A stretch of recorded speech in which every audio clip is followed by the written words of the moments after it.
David Menzies for Rebel News here in Windsor, Ontario. And folks, I'm standing outside the headquarters of the Windsor Police Service. And I have to tell you, the reason we were down in Windsor was doing another follow-up on Cody Dentremont. Do you remember him? He began to identify as a female. Desiree Anderson got into a shelter, promptly sexually assaulted a real female, was charged by Windsor Police, and we were hoping to get an update on that story. And then we were tipped off about another story involving transanity, not involving a criminal, but involving a member of the Windsor Police Service, a trans individual that my sources tell me the force is bending over backwards to accommodate, perhaps even over-accommodate. Now, it's an unbelievable tale. It involves an officer by the name of Jane Roehler. Despite the first name Jane, this is a male. He is a biological male. I understand he's over 6 foot, some 250 pounds, received allegedly a baseball scholarship in the U.S., so he's quite the dude. He is allegedly going into the female change room and the female bathrooms for real police women. And many of them are very upset about this. They don't like the idea that they have to get naked next to a biological male. They don't like the idea that he's not changing in the male change room. And I'll tell you folks, the last few days I have been reaching out by phone, by email, a personal visit right here to the Windsor Police Service, and I can't get any answers. As a matter of fact, I phoned yesterday Yvonne Umay. She is the Equity, Diversity, and Inclusion Officer. We had a short phone conversation. Officer Umay never did get back to me. I'm still wondering about those questions. Now, I was also told, if you can imagine, that an individual by the name of Bryce Chandler, he's the Director of Employment and Labor Relations, and he's also the legal counsel for the Windsor Police. He has allegedly threatened police officers that if they continue to complain about Jane Roehler, they will be criminally charged. That's right, criminally charged.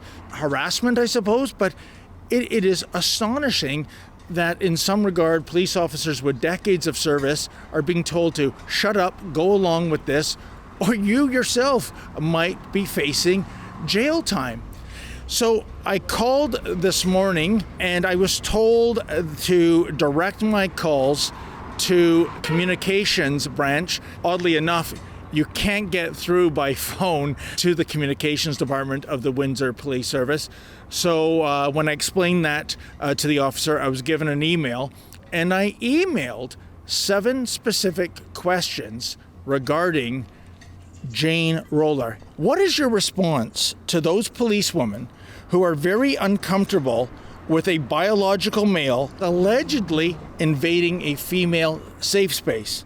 I understand that some of these female police officers are devout Christians and Muslims. Why are they not being accommodated? 2, if Mr. Roehler is passing himself off as a female, then why does he play in a male baseball league in the summertime? 3, I've been told that if police officers continue to voice complaints about Mr. Roehler, they will be charged with harassment.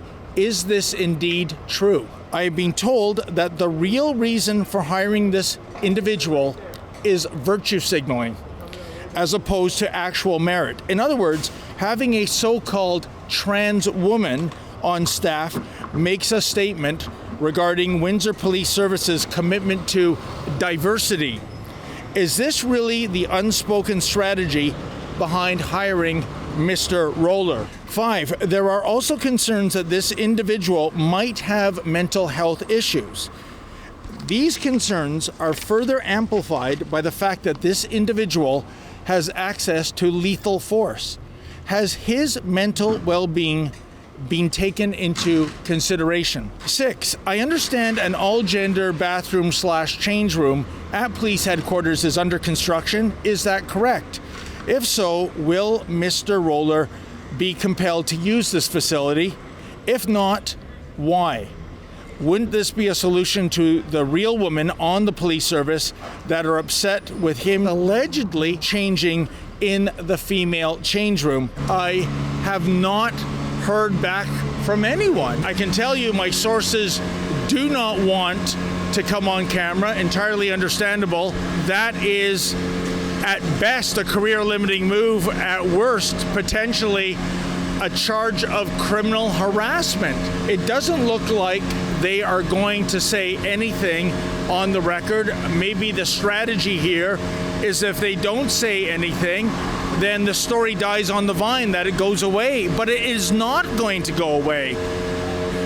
Why is it, if he's so gung-ho on being a female police officer, he still is one of the guys come baseball season? It's like he's having it both ways. Well, folks, we have been in Windsor for 2 days now. So far, have not heard a peep from any official police spokesperson. I don't know if the strategy is to hope that this story goes away if they don't comment. That's not going to happen, as I mentioned earlier.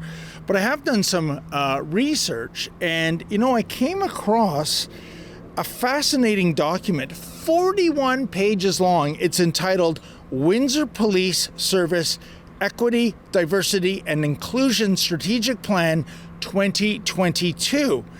And it makes for fascinating reading for all the wrong reasons, really. The report is obsessed with race and religion and sexual orientation and gender identification. It seems to be some kind of woke document lifted from a progressive university campus. It has very little to do with actual law enforcement. But it's interesting because the chief, Mr. Belair, when he was appointed chief, it was the same year in which this 41-page diversity report came out. So maybe this is a manifestation of this commitment to DEI, the idea of employing someone like Jane Roehler as a token, as a symbol of, look how diverse we are. We have our very own transgender officer on the police service. Incredible. I also did a little research into Officer Yvonne Ume. She's the DEI officer. One of her great achievements, given glowing publicity a while back, was getting those rainbow-hued police uniforms during Pride season or Pride Month, whatever it's called. It's kind of odd though, isn't it, folks? I mean, isn't the whole idea of a uniformity? Why do you pick and choose certain color schemes for certain causes? I don't think that's something to celebrate, quite frankly. And also with Mr. Bryce Chandler, this is very interesting. When he was appointed in December of 2018, this is what was written in the Windsor Star at the time, quote, Chandler vowed in the coming months to improve diversity among employees, end quote. And it's kind of funny, Mr. Chandler, white, able-bodied, male, he might be one of the most undiverse persons when it comes to the liberal woke mob, but obviously not leading by example, not stepping down and having someone more diverse replace his six-figure job. So in the meantime, I will be on this story. I know there are a lot of policewomen especially that are upset with Jane Roehler on the force, and they don't like the accommodation. And now that I think of it, folks, do you think maybe I stand to be charged with a form of harassment? I did say policewoman, didn't I? According to a Canadian Supreme Court justice, isn't the correct term persons with vaginas? Police persons with vaginas? I suppose that's the politically correct way of identifying these officers. Well, if it is, sorry guys, I'm old school. You'll just have to lock me up again. For Rebel News, I'm David the Menzoid Menzies. Folks, have you had enough of transanity? That intersection where insanity crosses radical transgenderism? Well, we sure have. Please go to our petition, transmadness.com. That's transmadness.com. Sign the petition And if you're able to, kindly make a donation so we can count on you to fund our journalism to keep telling you the other side of the story.